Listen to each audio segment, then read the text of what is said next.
आर्यन खरे जी। इन्होंने all over India 6th rank पाया है और छत्तीसगढ़ में टॉपर हैं ये। On an average 7 hours prepare किया। गेट जब क्लोज आ गया था एग्जाम, तो 12 आवर्स हो गया था वो प्रिपरेशन पीरियड। सर पहली बात तो बता दूं, आप मुझे कोई भी सोशल मीडिया में नहीं देखेंगे। इंजीनियरिंग करने का डिसीजन किसका था, आपका था कि पापा का? गेट एक ऐसा एग्ज़ाम जिसे बहुत टफ भी माना जाता है और बहुत आसान भी। ये आपकी तैयारियों के ऊपर होता है।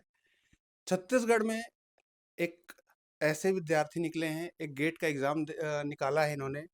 इनसे बात करेंगे, आर्यन खरे जी। इन्होंने all over India 6th rank पाया है और छत्तीसगढ़ में टॉपर हैं ये। सबसे पहले तो आपको बहुत-बहुत बधाई कि आपने इतना अच्छा स्कोर किया है। जी। और सबसे पहला क्वेश्चन मेरा ये है कि आपने तैयारियाँ कैसे की इसकी? जी। सर सबसे पहले तो मैं अपने माता पिता को तहे दिल से शुक्रिया करना चाहता हूँ। दादा दादी मेरे नाना नानी जी हैं, मेरी सिस्टर है। उन्होंने मेरे इस प्रिपरेशन में काफ़ी सपोर्ट दिया है sir.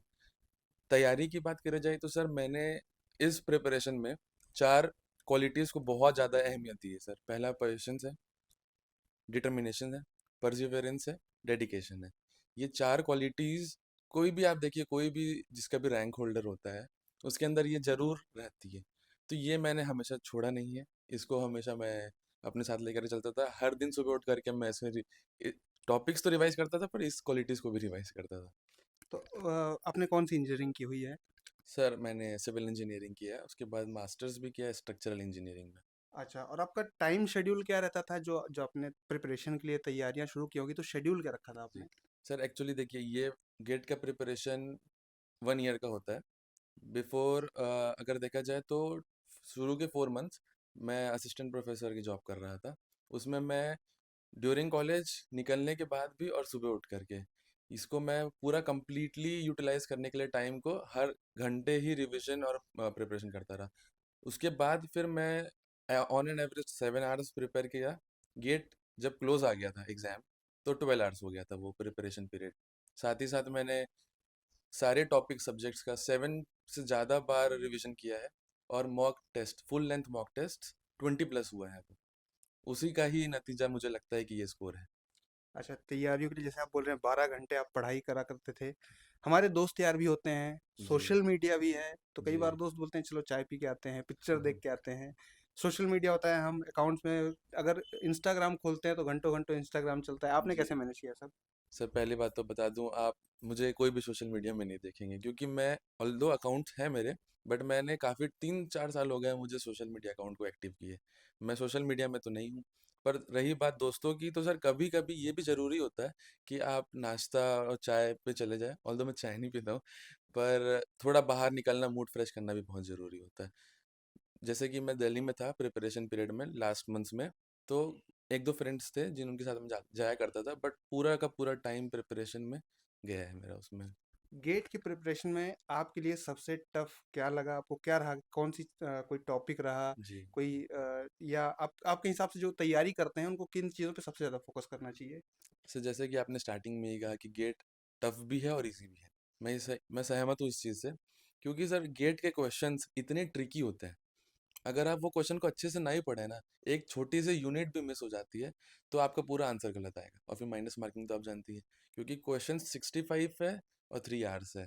Time on an average 2.5 minutes तो रहता है, बट अगर क्वेश्चन आपने अच्छे से नहीं देखा, क्वेश्चन में दिया क्या है और निकालना क्या ये नहीं पता है, तो फिर आप नहीं कर पाएंगे।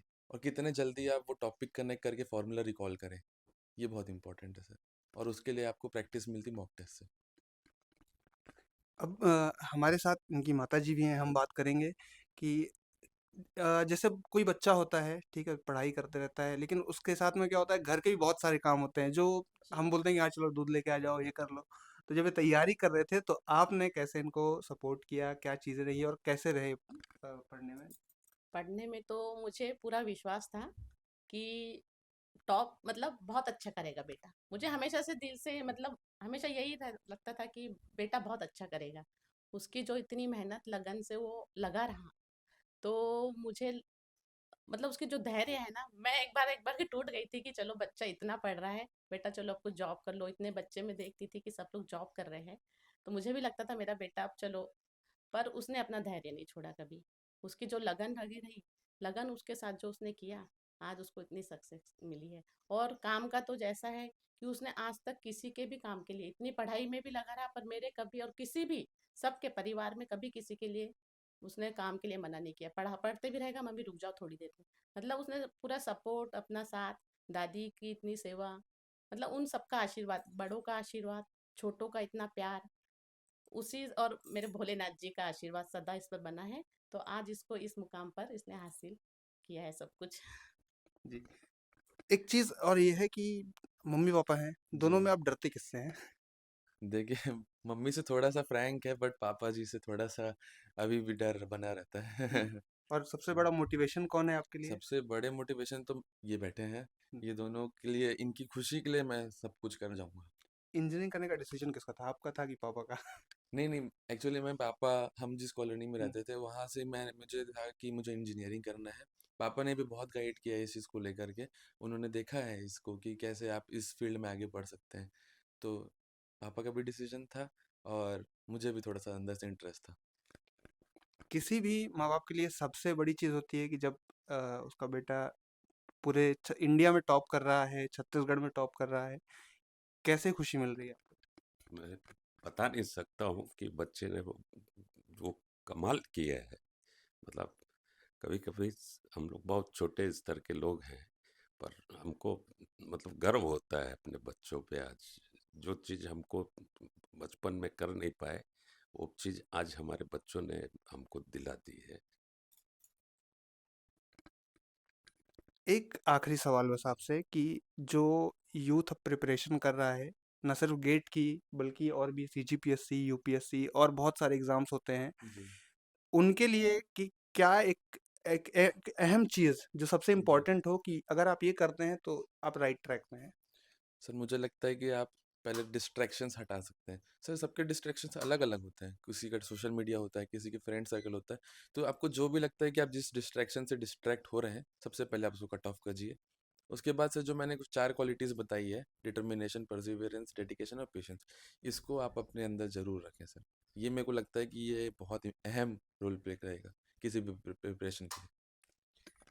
जैसा कि आर्यन जी बता रहे थे कि ये सोशल मीडिया पे नहीं है, तो अब एग्ज़ाम में इन्होंने टॉप भी कर लिया है, तो हम चाहेंगे कि सोशल मीडिया पे वापस आएँ ताकि हमारा वीडियो भी देख पाएँ और जी। बाकी लोग भी इनसे इंस्पायर हो सकें। Brajesh Tiwari, the rural press, धन्यवाद।